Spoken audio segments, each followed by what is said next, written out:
से ये press conference आयोजित की गई है। इसमें कई सारे महत्वपूर्ण बिंदुओं पर हम लोगों को वार्ता करनी है।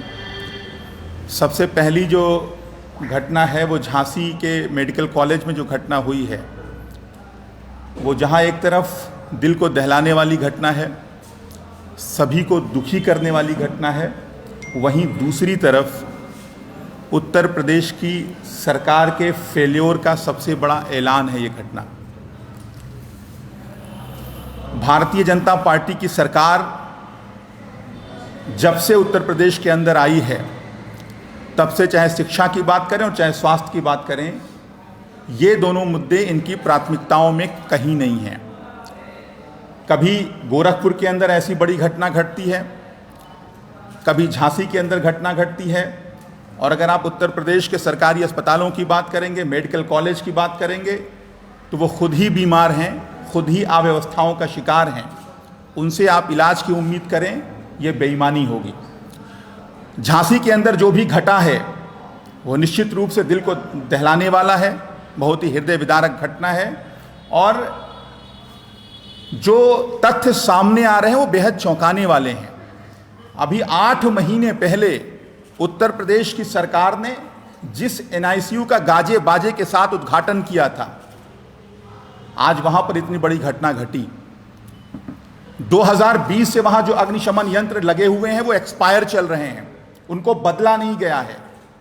इससे साफ पता चलता है किस तरह की संवेदनहीन सरकार उत्तर प्रदेश के अंदर चल रही है, जो बच्चों पर भी रहम करने को तैयार नहीं है। योगी आदित्यनाथ जी नफरत की राजनीति तो करते हैं, बटेंगे तो कटेंगे का नारा तो देते हैं, लेकिन अपनी व्यवस्थाओं को ठीक करने में बिल्कुल से नाकाम साबित हुए हैं। एक के बाद एक सरकारी अस्पतालों से, मेडिकल कॉलेज से इस तरह की घटनाएं आ रही हैं, और हमारी ये मांग है कि माननीय न्यायालय के देख रेख में इस पूरे मामले की जांच की जाए और दोषियों को सजा मिले। जो अधिकारियों का इन्वॉल्वमेंट है, जिन अधिकारियों की लापरवाही की वजह से ऐसा हुआ है, जिन डॉक्टर्स की लापरवाही की वजह से ऐसा हुआ है, उनके ऊपर कार्रवाई हो। उत्तर प्रदेश के स्वास्थ्य मंत्रालय को जिम्मेदारी लेनी पड़ेगी, उत्तर प्रदेश के स्वास्थ्य मंत्री को जिम्मेदारी लेनी पड़ेगी, उत्तर प्रदेश के मुख्यमंत्री को जिम्मेदारी लेनी पड़ेगी। इतनी बड़ी घटना, इसको यूं ही नहीं जाने दिया जा सकता है, निश्चित रूप से कार्रवाई होनी चाहिए।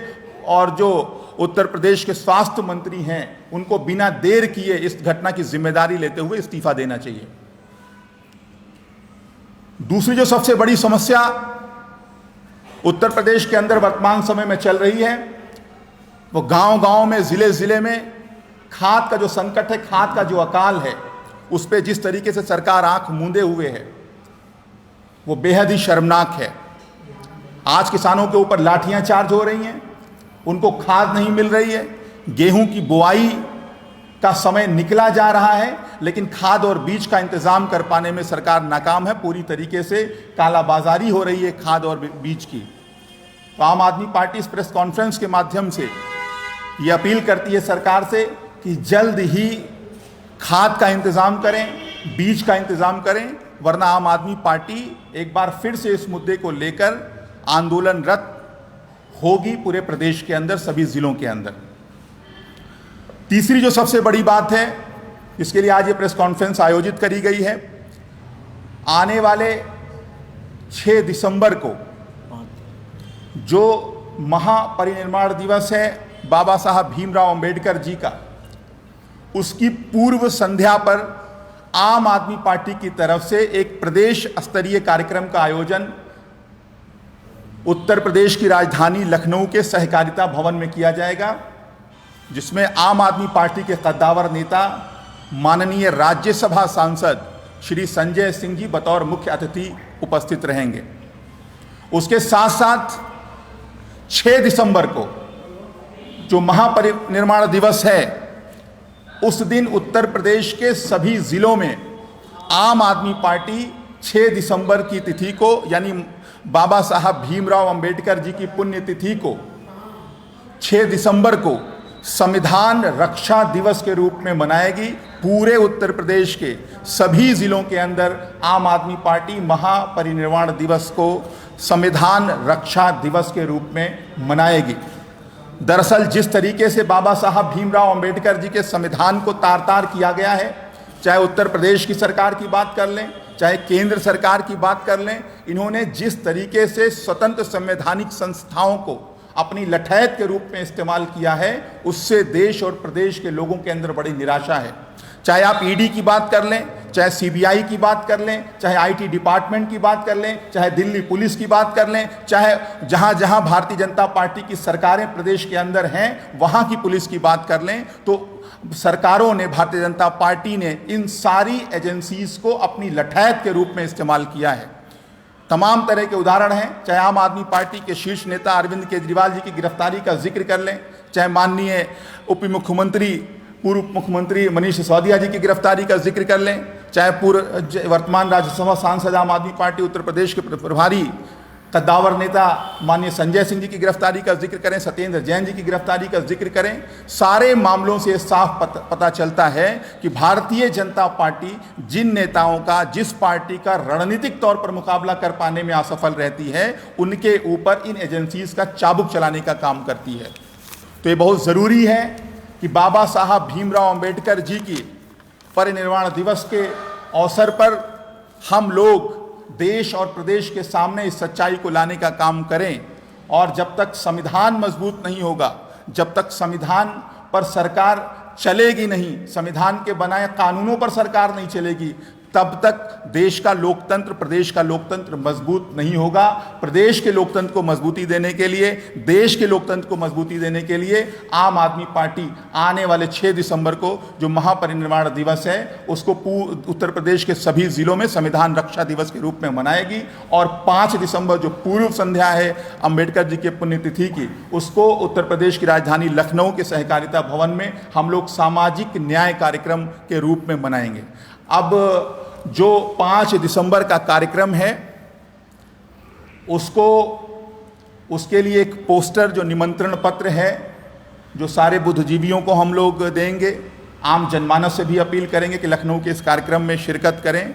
उस पोस्टर का विमोचन करने के लिए मैं पूर्व में आम आदमी पार्टी की एक इकाई है तिरंगा शाखा, जिसकी जिम्मेदारी संभाली है जनक प्रसाद जी ने, मैं उनसे आग्रह करूंगा कि इस पोस्टर का विमोचन करें।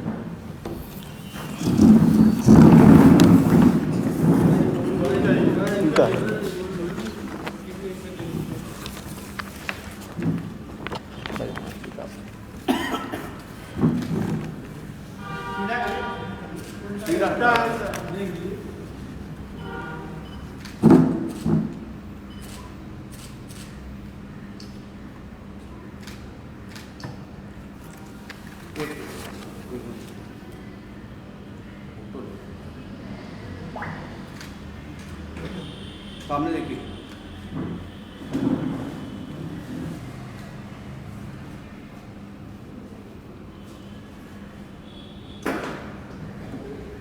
इधर देखिएगा। ठीक।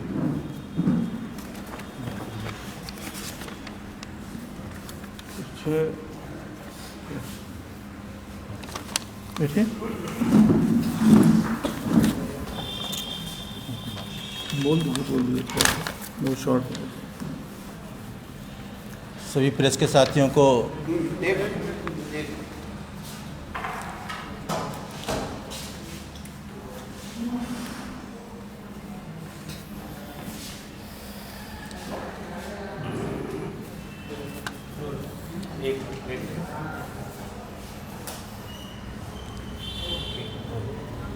सभी प्रेस के साथियों को नमस्कार, जय हिंद, जय भीम। आम आदमी पार्टी की तिरंगा शाखा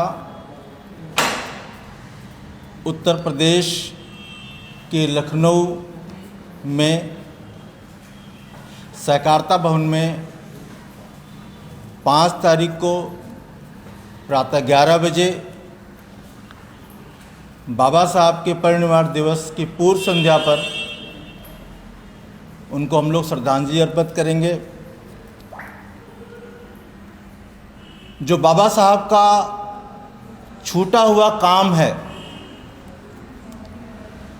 वो माननीय अरविंद केजरीवाल जी पूरा करने का दृढ़ संकल्प लिए हुए हैं। हम लोग आम आदमी पार्टी के लोग उनके इस कार्यक्रम में, क्योंकि इस देश में बाबा साहब के नाम की माला तो लोग जप रहे, हर पार्टियां जप रही हैं, लेकिन काम करने का जो संकल्प है वो माननीय अरविंद केजरीवाल जी ने लिया हुआ है।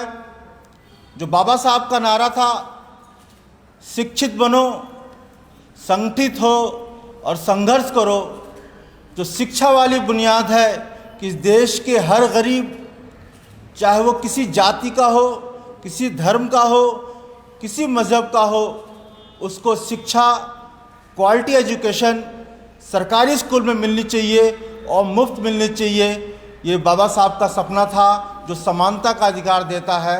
ये अरविंद जी केजरीवाल जी पूरा करने का काम माननीय अरविंद जी कर रहे हैं। सरकारी स्कूल अच्छे करने का काम। दूसरा उनका काम था कि सबको, अगर कोई बीमार पड़ता है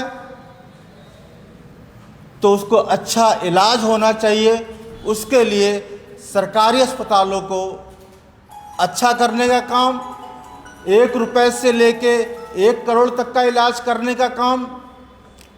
जो बाबा साहब का सपना था कि सबको स्वास्थ्य सेवाएं अच्छी मिलें, तभी वो देश के प्रगति में अपना योगदान दे पाएगा, वो काम माननीय अरविंद जी केजरीवाल जी कर रहे हैं। तो ऐसे बाबा साहब का जो बचा हुआ काम है, जो अरविंद केजरीवाल जी पूरा कर रहे हैं, आम आदमी पार्टी के कार्यकर्ता इस बार इस आवाज़ को गांव-गांव तक पहुंचाने का काम तिरंगा शाखा के लोग, आम आदमी पार्टी के लोग करने जा रहे हैं। योगी सरकार जिस तरीके से सरकारी स्कूल को ध्वस्त करने का काम कर रही है, वो नहीं चाहती है कि गरीब, कुचले, दलित, पिछड़ों के बच्चे अच्छे स्कूल में पढ़ सकें। वो सरकारी स्कूल बंद करने का भी शुरुआत उत्तर प्रदेश में कर चुकी है। तो आम आदमी पार्टी का ये मानना है और अरविंद केजरीवाल जी का ये संकल्प है कि बाबा तेरा सपना अधूरा, केजरीवाल करेगा पूरा। इस नारे को लेके हम उत्तर प्रदेश के हर गांव-गांव, हर बूथ-बूथ तक जाने को तैयार हैं। जय हिंद, जय भारत। 5 दिसंबर को होने वाले कार्यक्रम में लगभग कितनी संख्या में लोग रहेंगे? देखिए, लगभग वो हॉल की कैपेसिटी 500 के आसपास है, तो वो हॉल तो पूरा भरी होगा और प्रदेश के हर कोने से लोग वहाँ पर आएंगे।